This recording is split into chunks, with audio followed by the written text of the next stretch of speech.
Nabato nga puti. Saan sila dumaan dyan? Tarik man. Hello po.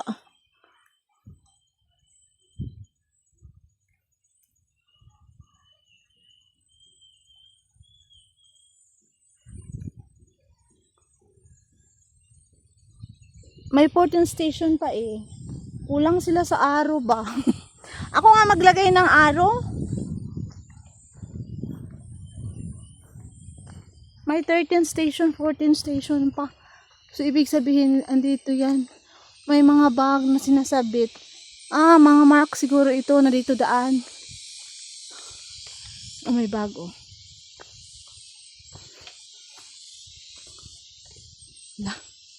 Hala. Oh my God. Parang hindi ko kaya. Kasi hindi ako naka-shoes. Naka-sexy sandals kasi tayo oh.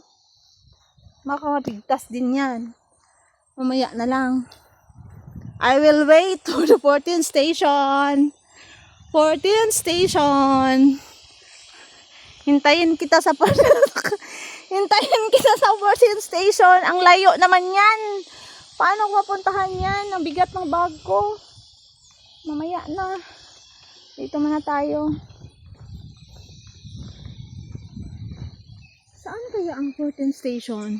Probably the 14th station is there. Because, yan na yun eh. Ba't mamaya na?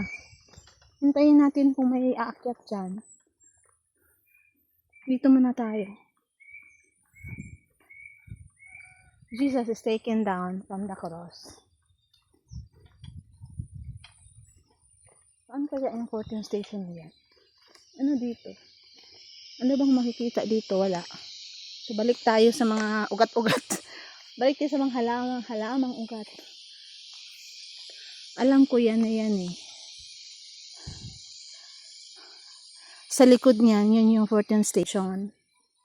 Pero parang di ko muna feel. Ako kasi guys, may mga pinapakinggan ko yung my body. I am listening always to my body. Pag feel ko na hindi ko gusto yung mga gagawin ko, hindi ko na siya pinupush. Pero pag ano naman gusto, go lang ako ng go. So mamaya balikan natin yan. Hanap muna tayo ng food. Bakit may tent dyan? May nagtitent.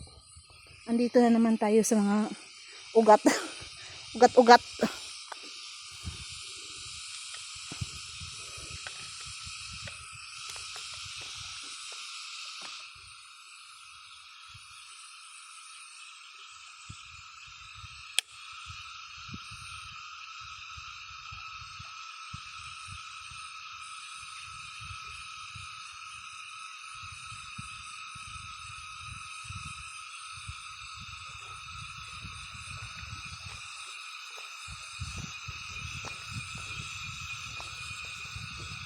Ba't alam nyo malamig dito? Yan oh.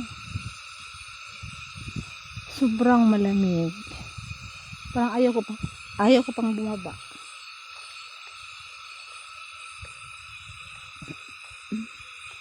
Diba?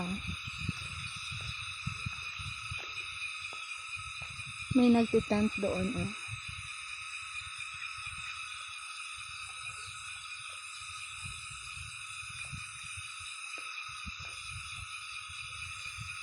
Yan siya guys. Pakinggan natin yung kalikasan. Diba?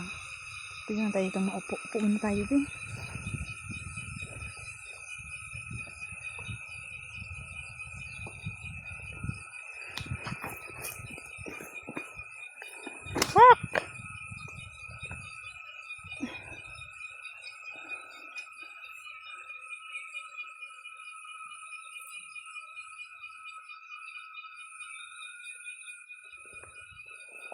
May tao. May mga taong aakyat.